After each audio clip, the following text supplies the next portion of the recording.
Hello everyone, welcome back to our channel Pharmaspirant. In previous classes we have completed mode of reproductions in bacteria. Bacteria के अंदर जितने भी type of mode of reproductions होते हैं, either वो parasexual हो या सेक्सुअल हो, जिसमें हम लोग binary fusion, cyst formation, transformation, transduction and conjugations, these all type of mode of reproductions we have completed in previous classes. And in today's we are going to discuss a new segment of bacteria which is very important for all type of competitive examinations, either college or university examinations.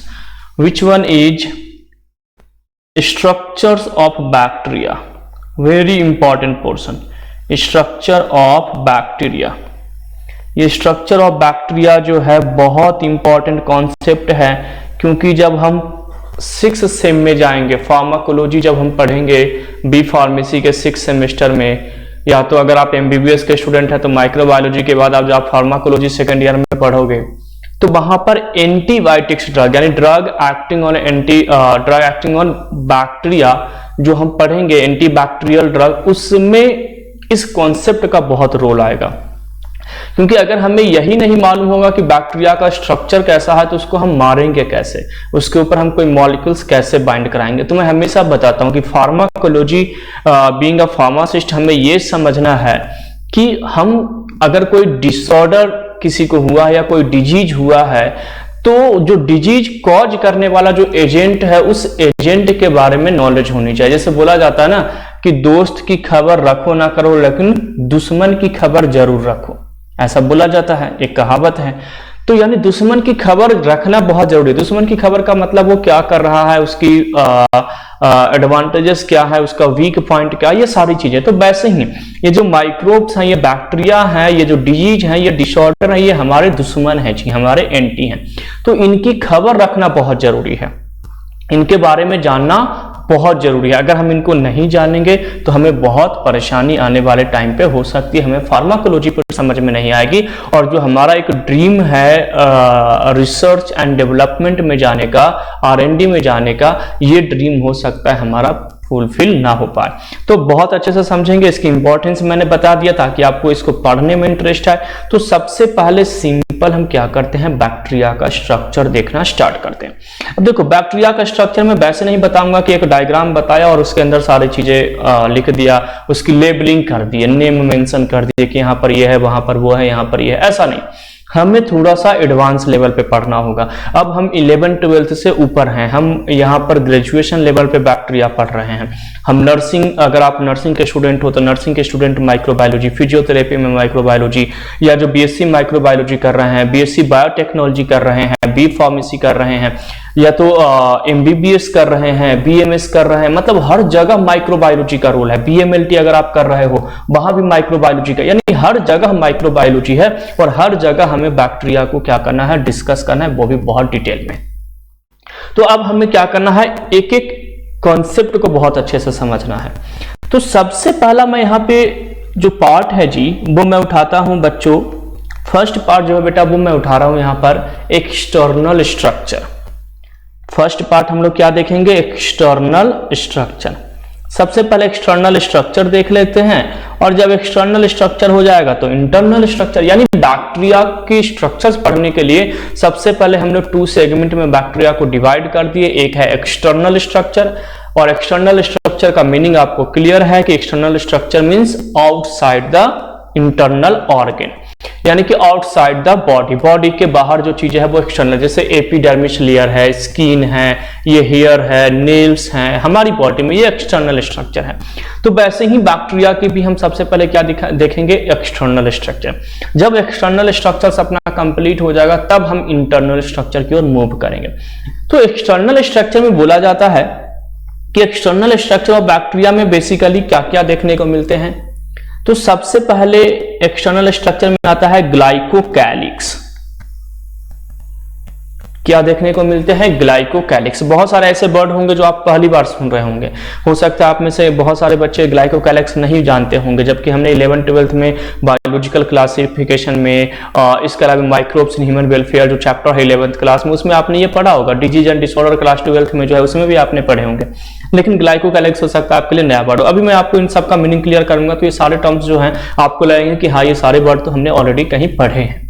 बस उसको अब advance level पे हमें क्या करना है, जाना है। ग्लाइकोकैलिक्स के अलावा एक्सटर्नल पार्ट में सेकंड पार्ट जो है वो है सेल वॉल। सेल वॉल भी क्या आता है? एक्सटर्नल स्ट्रक्चर्स में ही हम क्या करते हैं, कंसीडर करते हैं। Third one is cell membrane. Cell membrane, तो देखिए ये तीन पार्ट जो है बैक्टीरियल बॉडी का, ग्लाइकोकैलिक्स, सेल वॉल और cell membrane, these all part are comes under in external structures of bacteria.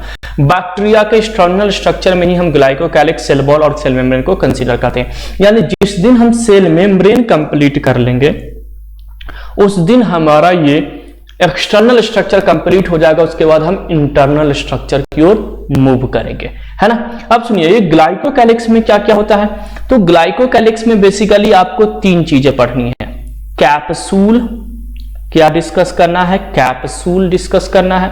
Glycocalyx में सेकंड आपको पढ़ना है फ्लैजिला, फ्लैजिला, और थर्ड पढ़ना है आपको पीली। थर्ड वन इज पीली। तो देखिए glycocalyx means capsule, flagella and पीली। कैप्सूल, फ्लैजिला और पीली ये तीनों कहां पर हैं? ग्लाइकोकैलिक्स में है। Then cell wall, then cell membrane. आज हम लोग ग्लाइकोकैलिक्स वाला पार्ट जो है वो कंप्लीट कर लेंगे, यानी कि कैप्सूल, फ्लैजिला और पीली। अब आप कहोगे सर केवल एक्सटर्नल स्ट्रक्चर में भी केवल एक ही पार्ट आज कंप्लीट करेंगे, केवल ग्लाइकोकैलिक्स? तो क्योंकि ये पोर्शन बड़ा है जी। अब मैंने बताया ना कि अब हमें एडवांस लेवल पे जाना है। कल होकर के अगर आप गेट लाइफ साइंस का पेपर दो, बीएससी के अगर आप हो, और अगर आप बी फार्मा भी कर रहे हो तो आप गेट लाइफ साइंस का पेपर दे सकते हो। यानी कोई भी ग्रेजुएशन से आप हो, चाहे फिजियोथेरेपी आप कर रहे हो, इसके अलावे आप नर्सिंग कर रहे हो, तो आप गेट लाइफ साइंस दे सकते हो। तो गेट लाइफ साइंस जब आप दोगे तो वहां पर सब्जेक्ट चूज करने के लिए आता है, तो वहां पर भी आप माइक्रोबायोलॉजी चूज कर सकते हो। और माइक्रोबायोलॉजी में इतना डिटेल में आपको पढ़ा रहा हूं, आप अभी जो भी प्रीवियस क्लासेस आपने देखे होंगे, first, second, third, fourth part of microbiology, तो आपको समझ में आया होगा कि आपको कोई भी कॉम्पिटिशन्स क्रैक करने के लिए क्या रहेंगे, ये सफिशिएंट होंगे। तो यहां पर ग्लाइकोकैलिक्स में कैप्सूल, फ्लैजिला और पीली क्या करेंगे आज हम लोग डिस्कस करेंगे। अब एक सिंपल सा पहले डायग्राम देख लेते हैं कि होता क्या है इन जनरल हम लोग एक डायग्राम देखते हैं, और बाकी फिर चीजें तो हम लोग डिस्कस करेंगे ही करेंगे। तो इन जनरल एक हम लोग क्या डिस्कस करते हैं, तो एक डायग्राम देखते हैं। तो suppose that this one is a bacteria. बहुत ही स्मॉल साइज में मैं एक बैक्टीरिया का डायग्राम आपके सामने बना रहा हूं। This one is a bacteria, this one is a bacteria. तो this one is a cell wall. अभी हमने आपको क्या बनाया, cell wall. And now I am drawing cell membrane. This one is finger-like folding structures which is analog of mitochondria. अब देखिए आपको मैंने यूकैरियोटिक और प्रोकैरियोटिक के बीच में डिफरेंट बताया था माइक्रोबायोलॉजी के फर्स्ट या तो सेकंड वाले पार्ट में। तो उसमें मैंने बताया था कि मेम्ब्रेन बाउंड ऑर्गेनेल्स जो होते हैं वो प्रोकैरियोटिक में एब्सेंट होते हैं, जैसे माइटोकॉन्ड्रिया हुआ, राइबोसोम्स हुए, ये सब क्या होते हैं, एब्सेंट होते हैं। सॉरी राइबोसोम्स नहीं, माइटोकॉन्ड्रिया है ना, एंडोप्लाज्मिक रेटिकुलम्स हो गया, ये सब क्या होते हैं, एब्सेंट होते हैं। तो ये है अपना। इसके अलावा सेंटर में circular double standard DNA present होते हैं। तो सर्कुलर डबल स्टैंडर्ड डीएनए है। इसके अलावा extra chromosomal material which name is plasmid. इसके अलावा आपको यहाँ पर राइबोसोमल एंजाइम है, और भी फूड सब्सटेंस हैं, राइबोसोम्स हैं, है ना, रेस्पिरेटरी एंजाइम्स हो गए। तो ये सारी चीजें यहाँ पर क्या है, प्रेजेंट है। And this one is flagella, a tail like structure present, flagella. And outer part of the body a hair like structure is present which name is pili। तो सिंपल सा स्ट्रक्चर है, मैं आपको बता दूं एक एक करके। This one is cell wall. ये क्या है जी, सेल वॉल है। This one is cell wall. Cell wall के बाद क्या है, ये आउटर लेयर, सेल वॉल के ऊपर ही क्या है, हेयर लाइक स्ट्रक्चर है which name is pili. This one is second layer, that one is cell membrane, ये सेल मेम्ब्रेन है। बैक्टीरिया का बहुत सिंपल सा स्ट्रक्चर, अभी तो इसको डिटेल में पढ़ेंगे जी, अभी 2-3 क्लास तो आपको स्ट्रक्चर ऑफ बैक्टीरिया में चला जाएगा, है ना, बहुत डिटेल में मैं पढ़ाऊंगा आपको। अब ये है अपना फ्लैजिला, फ्लैजिला ये है अपना रेस्पिरेटरी एंजाइम्स, इन सब का फंक्शन मैं बताऊंगा आपको, डिटेल में पढ़ाऊंगा आपको। रेस्पिरेटरी एंजाइम्स हैं, इसके अलावा राइबोसोम्स प्रेजेंट हैं, this one is ribosomes, ribosomes 70 ribosomes हैं। This one is extra chromosomal material which name is plasmid, मैंने आपको बताया था रेजिस्टेंस वाले फैक्टर में, अभी प्रीवियस क्लास में जब रिप्रोडक्शन पढ़ रहे हैं उसमें मैंने बताया था प्लाज्मिड के बारे में।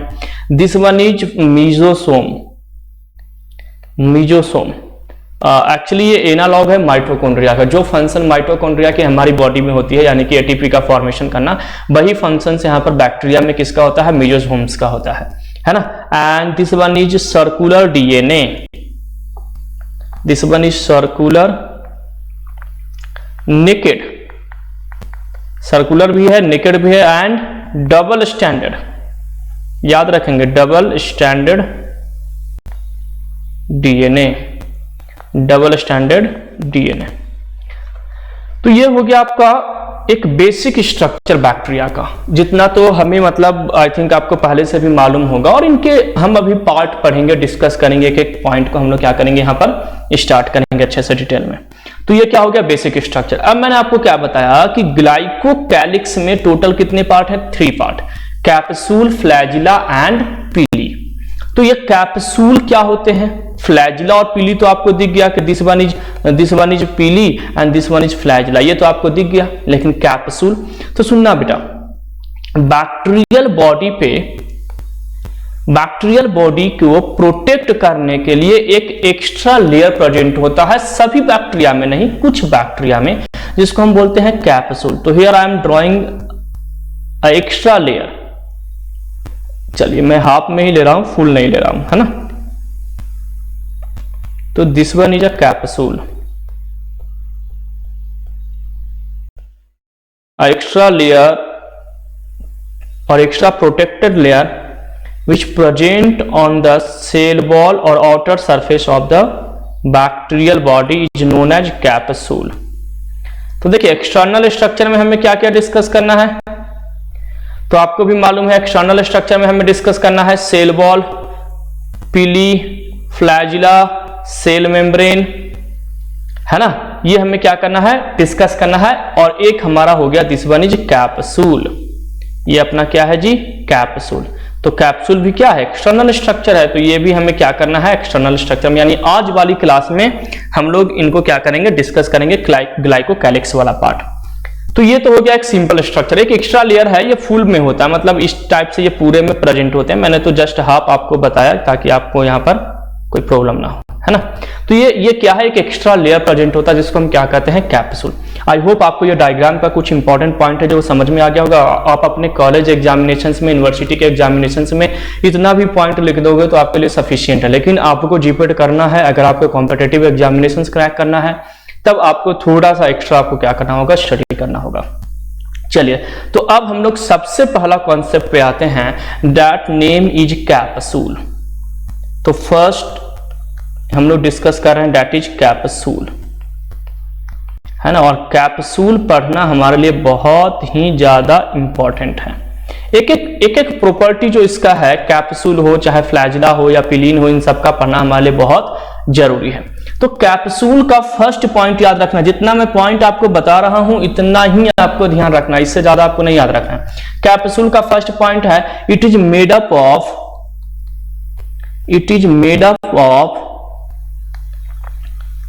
polysaccharide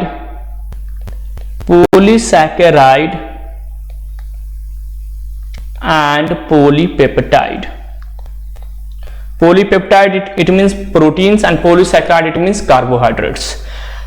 तो जो कैप्सूल होते हैं ये पॉलीसैकेराइड और पॉलीपेप्टाइड्स के बने होते हैं। इनका फॉर्मेशन कौन करता है, तो formation done by cell membrane. याद रखेंगे, इनका जो फॉर्मेशन है इस कैप्सूल का, ये सेल वॉल ना करके सेल मेम्ब्रेन करता है। हम क्या होते हैं, कंफ्यूज हो जाते हैं समटाइम्स पेपर एग्जामिनेशन में कि यार कैप्सूल जो है वो सेल वॉल के बाहर है तो सेल वॉल ही इसका फॉर्मेशन क्या होगा। तो नहीं बेटा, वो गलत हो जाएगा आपका आंसर। आपको याद रखना है कि formation is done by cell membrane. बहुत इंपॉर्टेंट पॉइंट है जो बच्चे हमेशा कंफ्यूज हो जाते हैं यहां पर। तो formation is done by cell membrane. Cell membrane जो है इसका क्या करता है जी, फॉर्मेशन करता है। क्लियर हो गया। तो फॉर्मेशन कौन कर रहा है, सेल मेम्ब्रेन। बना क्या चीज का होता है, पॉलीपेप्टाइड एंड पॉलीसैकेराइड का। Next, it is optional. क्या है ऑप्शनल, वो ऑप्शनल से समझ में आ गया कि ये कंपल्सरी नहीं है कि ये सभी में प्रेजेंट होंगे, ये सभी बैक्टीरिया में प्रेजेंट नहीं होते, ये ऑप्शनल है। जिसको मन है उसमें प्रेजेंट होगा, जिसमें नहीं मन है उसमें प्रेजेंट नहीं होगा। अब किस में प्रेजेंट होगा ये भी मैं बताऊंगा, क्योंकि क्वेश्चन आ सकता है which one is capsulated bacteria and which one is non capsulated bacteria. तो on the basis of capsules I have already classified bacteria into two category in earlier classes. पिछले क्लास में मैंने आपको बताया था, मैंने क्लासिफिकेशन में मैंने क्लियर किया है कि capsulated bacteria, non capsulated bacteria, दो बैक्टीरिया होते हैं जो कैप्सूल के बेस पर डिवाइड किए गए हैं। और कैप्सुलेटेड बैक्टीरिया में मैंने एग्जांपल बताया था ग्राम नेगेटिव बैक्टीरिया, यानी जो पैथोजेनिक होते हैं। तो देखिए वो कॉन्सेप्ट यहां पर हमें क्या करना है, अप्लाई करना है। तो यहां पर याद रखना है note, sorry, it is optional. क्या है, it is optional. It is optional, और optional means not present in all bacteria, or if it is present in bacteria then that bacteria is known as capsulated bacteria। याद करो, लिख लो, है ना। बहुत सारे पॉइंट जो मैं यहाँ पे नहीं लिखता हूं तो आपको लिख लेना है अपनी नोटबुक में कि those bacteria which having capsule is known as capsulated bacteria। तो कैप्सुलेटेड बैक्टीरिया क्या है जी, ऑप्शनल है, सभी में प्रेजेंट नहीं है। तो प्रेजेंट किस में है, तो present in, mostly present in, है ना, मोस्टली, जरूरी नहीं है कि सभी में, है ना, mostly present in pathogenic bacteria. और पैथोजेनिक का मतलब आपको मालूम है, pathogenic bacteria, mostly present in pathogenic bacteria. और पैथोजेनिक बैक्टीरिया आपको मालूम है which name is gram negative bacteria. और ग्राम नेगेटिव बैक्टीरिया क्या है ये भी आपको मालूम है, क्लासिफिकेशन से मैंने आपको बता दिया है। आप अगर वो वीडियो नहीं देखे हैं तो पहले आप वो वीडियोस देखिए, तब आपको चीजें समझ में आएगी। तो mostly present in pathogenic bacteria, pathogenic bacteria में प्रेजेंट होते हैं जिसको हम बोलते हैं ग्राम नेगेटिव बैक्टीरिया। अब ये करता क्या है, तो बैक्टीरिया को ये प्रोटेक्ट करता है, क्या चीज से, WBC से। देखो ग्राम नेगेटिव बैक्टीरिया इसीलिए हमारे अंदर इन्फेक्शंस कॉज करते हैं, क्योंकि हमारी WBC जो है, ऐसे तो वो फाइट करती है, हमारी जो सोल्जर है WBC ऑब्वियसली उसको किल्ड करती है। लेकिन कुछ ऐसे भी केसेस होते हैं जब हमारी WBC उसको किल्ड नहीं कर पाते हैं, उसको मार नहीं पाते, उससे लड़ नहीं पाते हैं, है ना, क्योंकि ग्राम नेगेटिव के पास क्या है, तो कैप्सूल प्रेजेंट है। क्या प्रेजेंट है, कैप्सूल प्रेजेंट है। तो यहां पे मैं लिख रहा हूं इट प्रोटेक्ट, यानी कैप्सूल का फंक्शन क्या है, तो it protect bacteria from WBC से बैक्टीरिया को ये क्या करेगा जी, प्रोटेक्ट करेगा। ये बहुत इंपॉर्टेंट पॉइंट हो गया। तो देखिए यहां पर क्या क्या इंपॉर्टेंट है, क्या चीज का बना है, पॉलीसैकेराइड पॉलीपेप्टाइड का। फॉर्मेशन किससे होगा, सेल मेम्ब्रेन। जो भी पॉइंट मैं बता रहा हूं बहुत इंपॉर्टेंट है। कहां पे प्रेजेंट है, ऑप्शनल है। प्रेजेंट किस में है, पैथोजेनिक यानी कि ग्राम नेगेटिव बैक्टीरिया में प्रेजेंट है। और अगर प्रेजेंट है तो उसका फंक्शन क्या है, तो it protect bacteria from WBC से बैक्टीरिया को क्या करता है, ये प्रोटेक्ट करता है। That is all about bacteria capsule. Bacterial capsules के बारे में ये सारी चीजें क्या हो गई, कंप्लीट हो गया। आपको ये जो मैंने 5 पॉइंट बताया है, यही 5 पॉइंट आपको क्या करना है, याद रखना है। तो ग्लाइकोकैलिक्स का फर्स्ट पार्ट जो था यानी कि कैप्सूल, ये अपना क्या हो गया, कंप्लीट हो गया। अब हम लोग सेकंड पार्ट पे आते हैं, दैट इज फ्लैजिला, यानी ये जो टेल लाइक स्ट्रक्चर है, इस वाले पोर्शन को अब हम लोग क्या करते हैं, डिस्कस करते हैं। चलिए तो कैप्सूल का स्क्रीनशॉट ले लीजिए। तो अब हम लोग हेडिंग डालते हैं फ्लैजिला। तो सेकंड हम लोग हेडिंग डालें, that is flagella.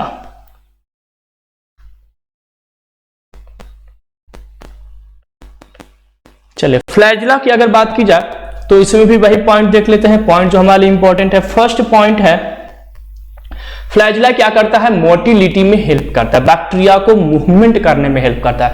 One place to another place अगर बैक्टीरिया स्विच करना चाहता है, मूव करना चाहता है, उसमें ये क्या करता है, फ्लैजिला आपका हेल्प करता है। तो फ्लैजिला का पॉइंट याद रखना है, provide motility in bacteria, provide motility in bacteria. Bacteria के अंदर मोटिलिटी ये क्या करता है जी, प्रोवाइड करता है, provide motility in bacteria. Second क्या है, तो it is made up of flagellin protein. कौन से प्रोटीन के बने होते हैं, फ्लैजिलीन, बहुत इंपॉर्टेंट पॉइंट है। तो सेकंड पॉइंट है, जैसे वहां पर अपन देखे थे ना कि जो कैप्सूल होते हैं वो पॉलीसैकेराइड और पॉलीपेप्टाइड के बने होते हैं, वैसे ही फ्लैजिला क्या चीज का बना होता है, फ्लैजिलीन प्रोटीन का। तो क्या है, it is made up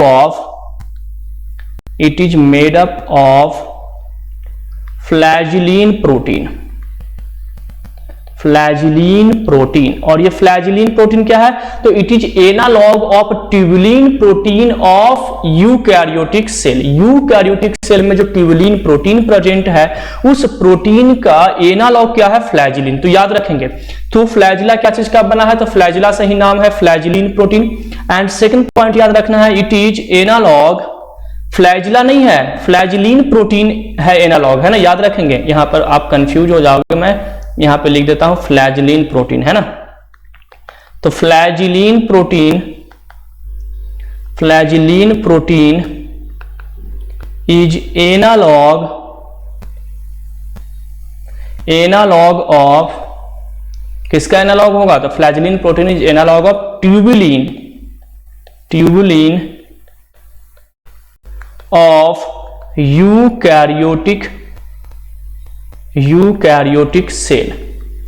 eukaryotic cell के अंदर जो ट्यूबुलिन है उसका ये एनालॉग है जी फ्लैजिलीन प्रोटीन, जो बैक्टीरियल बॉडी में फ्लैजिला बनाने के लिए क्या होते हैं, रिस्पॉन्सिबल होते हैं। अब थर्ड पोर्शन आते हैं स्ट्रक्चर ऑफ फ्लैजिला। थर्ड आते हैं जी स्ट्रक्चर ऑफ फ्लैजिला। तो फ्लैजिला का स्ट्रक्चर मैं आपको बताता हूं कि कैसे होते हैं। सपोज दैट कि this one is cell membrane and this one is cell wall, sorry this outer layer is cell wall and inner layer is cell membrane, है ना। अब देखिए इसमें क्या है, एक फ्लैजिला है। तो फ्लैजिला इस टाइप से होते हैं ये, यानी कि एक लेयर होगा जो सेल बॉल और सेल मेम्ब्रेन दोनों को टच करेगा, उसको हम कहते हैं बेसल बॉडी। क्या कहते हैं, बेसल बॉडी। और एक लेयर जो आएगा वो यहां से आएगा जो केवल सेल मेम्ब्रेन को टच करेगा, उसको कहते हैं हुक। और एक जो आएगा जो अब किसी को टच नहीं कर रहा है, केवल हुक से अटैच है, उसको हम कहते हैं फिलामेंट। तो actually flagella having three part, basal body, hook and filament. इस टाइप से स्ट्रक्चर है। This one is a basal body, this one is a hook and this one is a flagella. ऐसे है, ये है one, this one is two and this one is three, यानी कि one is basal body, second one is hook and third one is filament. अब basal body में जब आप डिटेल में देखोगे तो इसके अंदर ऐसे रिंग प्रेजेंट होते हैं, इसके अंदर ऐसे रिंग प्रेजेंट होते हैं, और ऐसे ही हुक में भी रिंग प्रेजेंट होता है ना। इस टाइप से ये स्ट्रक्चर होते हैं, इस टाइप से, और यहां पर ऐसे रिंग प्रेजेंट होता है। ये है बेसल बॉडी। ऐसे ऐसे यहां पर जब हुक होगा तो हुक में भी ऐसे ही रिंग प्रेजेंट होता है, और यहां से ये अटैच होता है। उसके बाद क्या है, फिलामेंट, जिसमें कोई भी रिंग प्रेजेंट नहीं होता। इस टाइप से इसका क्या है, स्ट्रक्चर है। तो स्ट्रक्चर ऑफ फ्लैजिला की अगर बात की जाए तो यहीं पर अपन इसको देख लेते हैं ना। स्ट्रक्चर ऑफ फ्लैजिला की अगर बात की जाए तो actually there are three part. First part is basal body, basal body, second one is hook and third one is filament. ये फर्स्ट जो है वो है basal body, this one is a basal body, diagram में देखिए। And second I will represent here I am representing here, second one is a hook and third one is filament. तो total कितने structure हैं? 3 है, याद रखेंगे। This one is a basal body, this one is a hook and this one is a filament. ठीक है, basal body से related important point हमें क्या याद रखना? अब हर किसी का एक एक इंपॉर्टेंट है। Attach to cell wall and cell membrane. देखिए मैंने बताया ना कि ये सेल वॉल है तो इससे ये अटैच है। तो बेसल बॉडी हमेशा, जैसे ये वाला पोर्शन है, ये वाला पोर्शन हमेशा अटैच होगा। ये वाला पोर्शन किससे अटैच होगा? तो सेल वॉल से भी अटैच है और सेल मेम्ब्रेन से भी अटैच है। तो this one is basal body. और उसके बाद केवल ये वाला पोर्शन होगा, वो केवल सेल वॉल से अटैच होगा। अभी मैं आपको बता रहा हूं।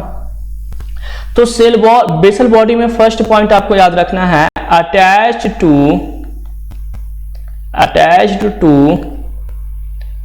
Cell wall and cell membrane. Attach to cell wall and cell membrane. Cell wall और सेल मेम्ब्रेन से क्या है? बेसल बॉडी अटैच है। चलिए सेकंड आते हैं हुक, कि हुक किससे अटैच है? तो हुक अटैच है attach to only cell wall. ये केवल सेल वॉल से अटैच है। और फिलामेंट क्या है जी? तो फिलामेंट में याद रखना है अटैच टू हुक, ये हुक से अटैच है। तो फर्स्ट क्वेश्चन तो आपको ये आ सकते हैं कि how many part present in flagella? तो basal body, hook and filament. Then वो they can ask basal body attach भी तो cell wall as well as cell membrane, both दोनों रहेगा। while hook only attach with cell wall and filament will always associated with only hook। ये आपको क्या करना है? याद रखना। ये तो हो गया फर्स्ट पॉइंट कि बेसल बॉडी। अब सेकंड पॉइंट याद रखना है कि ये बेसल बॉडी के अंदर लेयर होते हैं, रिंग प्रेजेंट होते हैं। क्या प्रेजेंट होते हैं? रिंग होते हैं। तो सेकंड पॉइंट याद रखना है, there are two ring present in basal body. Basal body में 2 रिंग प्रेजेंट हैं। अब हमें हुक और फिलामेंट नहीं पढ़ना, हुक और फिलामेंट से बस एक एक पॉइंट ही हमारे लिए इंपॉर्टेंट है। अब जो भी पॉइंट आएगा वो बेसल बॉडी से आएगा, फ्लैजिला का, है ना। तो there are 2 ring present in basal body. 2 ring है। कौन कौन से रिंग है तो उसको देख लेते हैं। तो यहां पर मैं आपको बता दूं कि यहां पर टोटल 2 रिंग प्रेजेंट है बेसल बॉडी में। One is inner ring and second one is outer ring. मैंने अभी डायग्राम में आपको बताया था कि इस टाइप से एक रिंग लाइक स्ट्रक्चर होता है ना। इस टाइप से रिंग लाइक स्ट्रक्चर होता है। तो यहां पर टोटल 2 रिंग प्रेजेंट होते हैं बेसल बॉडी में। कितने रिंग है? 2 ring, inner ring and outer ring. Inner ring का एग्जांपल्स हमें याद रखना है कि कौन कौन से होंगे। तो इनर रिंग में है जी, एग्जांपल्स आपको याद रखना है S and M ring, S and M ring. तो इनर रिंग क्या है? S and M ring. और आउटर रिंग क्या है जी? आउटर रिंग है एल एंड पी रिंग। तो एग्जाम्पल इज वेरी इंपॉर्टेंट। तो inner ring of basal body is S and M ring, while outer ring of basal body is L and P ring. So how many ring present in flagella? There are 4 ring present in flagella. 2 is inner and 2 is outer. Both inner and outer both are present in basal body of flagella, है ना। Inner ring में S and M ring है, नाम याद रखना है। और outer ring में L and P ring present होते हैं। क्या प्रेजेंट होते हैं? L and P ring present होते हैं। तो ये तो आपका हो गया structure of flagella. I hope आपको कंप्लीट हो गया कि स्ट्रक्चर क्या है, फ्लैजिला क्या चीज का बना होता है, इसका फंक्शन क्या है मोटिलिटी के लिए। कैप्सूल्स भी कंप्लीट हो गए। तो ये 2 स्ट्रक्चर जो ग्लाइकोकैलिक्स का है वो कंप्लीट हो गया। अब on the basis of flagella bacteria को क्लासिफाइड किया गया है, जो हम लोग ऑलरेडी प्रीवियस क्लासेस में क्लासिफिकेशंस ऑफ बैक्टीरिया में मैं आपको बता चुका हूं कि on the basis of flagellate means if flagella is not present then it is known as atrichous bacteria, if single flagella is present then it is known as monotrichous bacteria, if two flagella present each side of bacterial body is known as amphitrichous, then cephalotrichous, lophotrichous, peritrichous. तो ये हमने flagella के base पर यानी कि atrichous, monotrichous, amphitrichous, lophotrichous, cephalotrichous, peritrichous, इस type के हम लोग क्या देखे थे, फ्लैजिला के बेस पर बैक्टीरिया को हम लोग क्लासिफाइड किए थे। तो वो क्लासिफिकेशन मैं यहाँ पर डिस्कस नहीं कर रहा हूं, वैसे वो भी फ्लैजिला का ही पार्ट है, क्योंकि फ्लैजिला के बेस पर नंबर ऑफ फ्लैजिला प्रेजेंट कितना है, कहां कहां पे प्रेजेंट है उनके सरफेस पर, उसके बेस पर हम बैक्टीरिया को क्या किए थे, क्लासिफाइड किए थे। तो वो क्लासिफिकेशंस आपको क्या करना है, याद रखना है। तो वो वाला पोर्शन मैं यहां पर नहीं बता रहा हूं। तो अब हम लोग आते हैं नेक्स्ट कॉन्सेप्ट पर, और नेक्स्ट स्ट्रक्चर अपना क्या है जी, तो फ्लैजिला हो गया, कैप्सूल हो गया, नेक्स्ट वन इज पीली। तो हेडिंग डालते हैं पीली। ग्लाइकोकैलिक्स का नेक्स्ट स्ट्रक्चर पढ़ रहे हैं हम लोगों ने, क्या आज डिस्कस करना शुरू किया, एक्सटर्नल स्ट्रक्चर ऑफ बैक्टीरिया। और एक्सटर्नल स्ट्रक्चर ऑफ बैक्टीरिया में मैंने आपको बताया कि हमें ग्लाइकोकैलिक्स, सेल वॉल और सेल मेम्ब्रेन, तीन पार्ट क्या करना है, डिस्कस करना है। ग्लाइकोकैलिक्स में हम लोग कैप्सूल, फ्लैजिला और पीली को क्या करेंगे, डिस्कस करेंगे। यानी अब हम लोग लास्ट सेगमेंट पे आ गए, डेट इज पीली, ग्लाइकोकैलिक्स का लास्ट सेगमेंट। इसके बाद हम लोग क्या करेंगे, नेक्स्ट क्लास में जब हम पीली आज डिस्कस कर लेंगे, तो नेक्स्ट क्लास में हम लोग सेल वॉल और सेल मेम्ब्रेन को क्या करेंगे, डिस्कस करेंगे। सेल वॉल का भी लगभग ग्राम पॉजिटिव ग्राम नेगेटिव का जो स्टेनिंग टेक्निक है वो कंप्लीट है, तो बहुत जल्द खत्म हो जाएगा। और उसके बाद हम इंटरनल स्ट्रक्चर पर क्या करेंगे, स्विच करेंगे। तो पीली पर आते हैं कि पीली क्या है। तो पीली से भी रिलेटेड पॉइंट हम देखेंगे जी। तो ये क्या है, स्मॉल हेयर लाइक स्ट्रक्चर है। क्या है बेटा, तो small hair like structure present on the surface of bacterial body. तो फर्स्ट पॉइंट तो हमें ये याद रखना है कि it is small hair like structure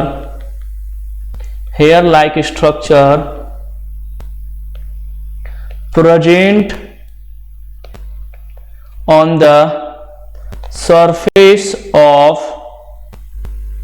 bacteria. Bacteria के सरफेस पर ये क्या होते हैं, प्रेजेंट होते हैं। तो स्मॉल हेयर लाइक स्ट्रक्चर अभी हम लोग डायग्राम में देखे भी थे, यहां पर मैंने आपको डायग्राम में बताया था कि ये जो स्मॉल हेयर लाइक स्ट्रक्चर है इसी को हम क्या कहते हैं, पीली कहते हैं। और इसका मैंने सेक्सुअल रिप्रोडक्शन जब मैं सेक्सुअल रिप्रोडक्शन जब मैं बैक्टीरिया का बता रहा था, उसमें कंजुगेशन वाले मेथड में मैंने पीली का रोल बताया था कि कंजुगेशन में क्या करते हैं, हेल्प करते हैं। तो वो सारे कॉन्सेप्ट यहां पर आते हैं। सेकेंड पॉइंट है, it is made up of pilin protein.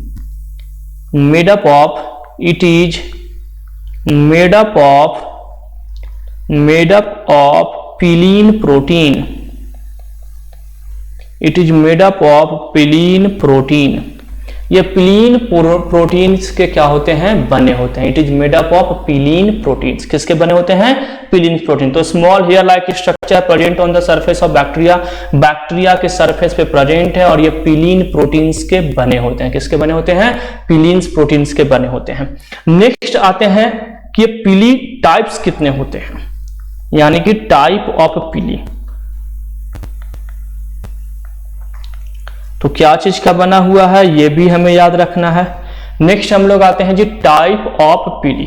तो टाइप ऑफ पीली में एक होता है डोनर यानी कि लार्ज पीली, और एक होता है रिसिपिएंट यानी कि स्मॉल पीली।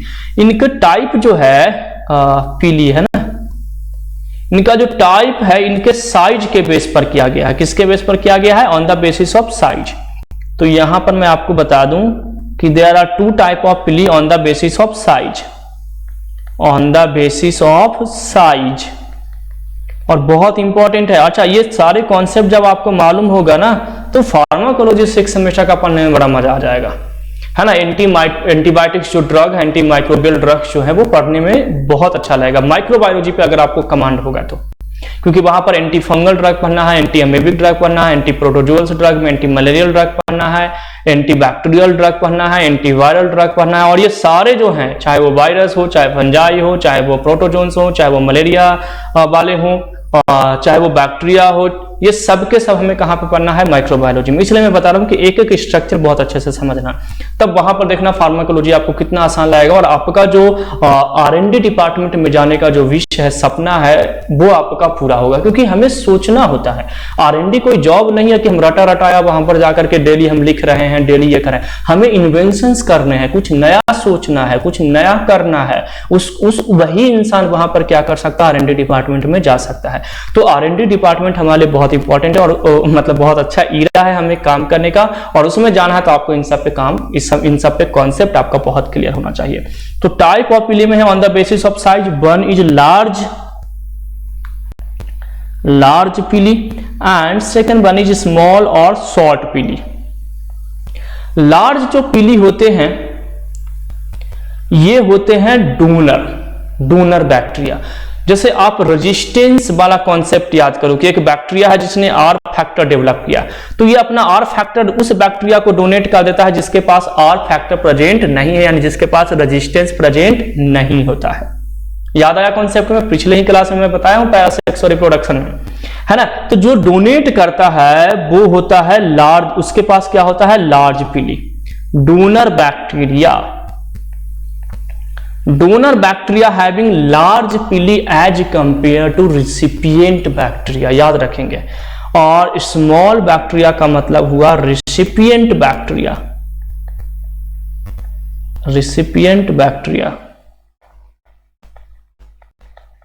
तो देखिए लार्ज बैक्टीरिया कौन होगा, जो डोनर होगा, जो अच्छा क्या डोनेट करेगा, आर फैक्टर को। डोनर बैक्टीरिया यानी कि किसको डोनेट करेगा, आर फैक्टर, यानी कि रेजिस्टेंस फैक्टर को जो डोनेट करने वाले हैं उनके अंदर जो पीली होगा वो होगा लार्ज पीली, यानी उनकी साइज जो होगी वो स्मॉल पीली यानी कि शॉर्ट पीली के कंपेयर में ज्यादा होगी। और जो रिसिपिएंट होंगे उनमें होंगे स्मॉल पीली। अब डोनर बैक्टीरिया में ध्यान रखेंगे जी, डोनर बैक्टीरिया को हम क्या कहते हैं, मेल बैक्टीरिया। मैंने आपको बताया था कि डोनर बैक्टीरिया को हम क्या कहते हैं, मेल बैक्टीरिया। डोनर ही तो जो डोनेट करता है वो क्या है, मेल है, और जो रिसिपिएंट होती है वो क्या होती है, फीमेल बैक्टीरिया। तो ये भी क्वेश्चन आ सकता है आपको कि female bacteria having small pili और लार्ज पीली, और they can also ask male bacteria having small pili और लार्ज पीली। तो male bacteria having always large pili as compare to female bacteria, और we can also say donor bacteria having large pili as compare to recipient bacteria, क्योंकि recipient bacteria ही female bacteria है और donor bacteria क्या है अपना, ये है। अब आता है ये लार्ज पीली क्या चीज के लिए रिस्पॉन्सिबल होता है, तो रिस्पॉन्सिबल फॉर कंजुगेशन, ये कंजुगेशन के लिए रिस्पॉन्सिबल होते हैं जी। कंजुगेशन यानी कि जो पैरासेक्सुअल रिप्रोडक्शन था, ट्रांसफॉर्मेशन, ट्रांसडक्शन एंड कंजुगेशन।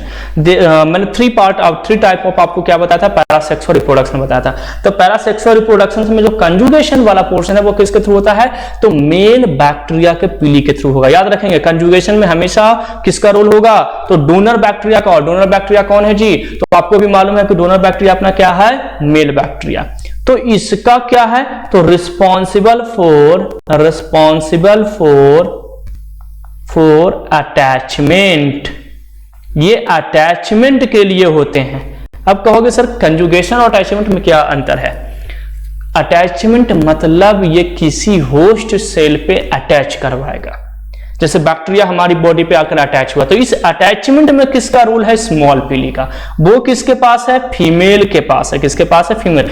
इसलिए तो हम बोलते हैं कि फीमेल जो होती है ज्यादा कॉम्प्लिकेटेड होती है, ज्यादा हार्मफुल होता है ना, क्योंकि वो उसके पास अटैचमेंट के लिए क्या है, एक पीली प्रेजेंट है जो इजिली हमारी बॉडी पे अटैच कर सकता है।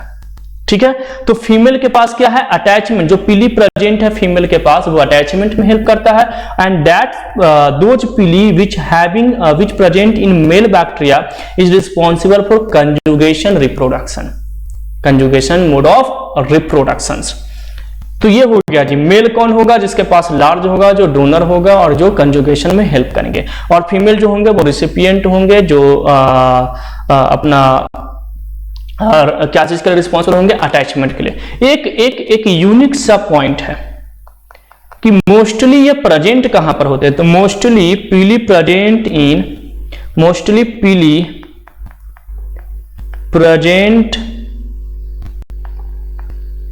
Present in gram negative bacteria. ये मोस्टली ग्राम निगेटिव बैक्टीरिया में देखने को मिलता है जी। इसीलिए तो ग्राम निगेटिव बैक्टीरिया क्या है, पैथोजेनिक होता है। सबसे ज्यादा इंफेक्शियस डिजीज कॉज करने के लिए रिस्पॉन्सिबल होता है ग्राम निगेटिव बैक्टीरिया। क्यों होता है, क्योंकि उसके पास WBC से प्रोटेक्ट करने के लिए कैप्सूल प्रेजेंट है, अभी हम लोगों ने कैप्सूल देखे। और दूसरा अटैचमेंट और रेजिस्टेंस फैक्टर को ट्रांसफर करने के लिए पीली प्रेजेंट है। तो that's why gram negative bacteria is more complicated और much infectious in nature as compare to gram positive bacteria. I hope आपको समझ में आ गया है ये चीजें कि ग्राम पॉजिटिव बैक्टीरिया का रोल क्या है। तो आज हम लोग क्या क्या कंप्लीट कर लिए, एक्सटर्नल स्ट्रक्चर जो हमारा था जिसमें ग्लाइकोकैलिक्स डिस्कस करना था, वो पार्ट हम लोग कंप्लीट कर लिए। अब देखिए सेल वॉल वाला पोर्शन भी हमारा कंप्लीट ही है ऑलमोस्ट। क्या कंप्लीट है, मैं आपको हिंट दे रहा हूं। ग्राम पॉजिटिव और ग्राम नेगेटिव के बीच में मैंने जो डिफरेंस लिखाया है कि सेल वॉल थिक किस में होगा, थिन किस में होगा, किस में म्यूरिन यानी पॉलीसैकेराइड का कंसंट्रेशन कितना होगा, किस में कितना कम होगा, थिकनेस में और क्या चीजें एक्स्ट्रा है, तो वो सब के सब सेल वॉल का पोर्शन है जी। वही सेल वॉल है, सेल वॉल में हमें वही डिस्कस करना। तो सेल वॉल बहुत बड़ा है नहीं, सेल मेम्ब्रेन भी बहुत बड़ा कॉन्सेप्ट नहीं है। यानी नेक्स्ट क्लास में हम लोग इंटरनल ऑर्गन के कोई एक पार्ट, चाहे वो मेसोसोम हो, चाहे वो हम सर्कुलर DNA हो, हम क्या कर लेंगे, कंप्लीट कर लेंगे। तो मिलते हैं बेटा नेक्स्ट क्लास में नेक्स्ट कॉन्सेप्ट के साथ। Thanks for watching pharma aspirant.